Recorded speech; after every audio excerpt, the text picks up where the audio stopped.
Narinig nyo na ba yung 500 daw na pang Noche Buena? Sabi ko, ay wow, pang Gen Z Manifestation Challenge ba to?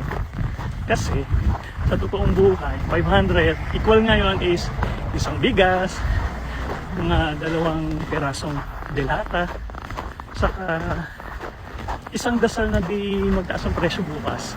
So, yun. Pero ito ang pinaka-iconic. Bakit parang government project yung 500 Noche Buena? Malaki yung plano, pero ang liit na resulta, di ba? Parang, where did the budget go, besh?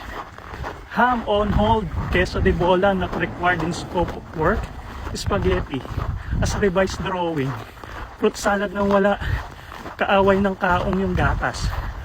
At tayong mga Pilipino, lalo na mga civil engineer na kung makabudget, parang in professional level ang pagbabudget. Yung, alam mong mga millennial man tayo, nung bata pa tayo, di ba, ang Noche Buena is equal handa. Ngayon, Noche Buena equal financial planning season 3, mga episode 12.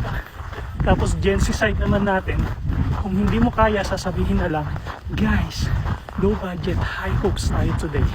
Pero ito yung fully true to of all. Kahit 500 lang ang dala mo, maglalakad ka sa grocery with confidence. Yung parang pagdating mo sa counter, ma'am, remove po natin yung ham at saka yung cheese at saka yung pride ko, pakitanggal. Pero ayun na nga, kahit tipid lahat, kulang lahat, tayo pa rin yung bubuo ng Pasko kasi Pinoy tayo. Masterclass sa paggawa ng milagro.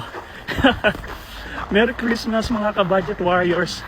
See you sa next episode. Baka title natin na paano lumipad ang 500 in 3 seconds.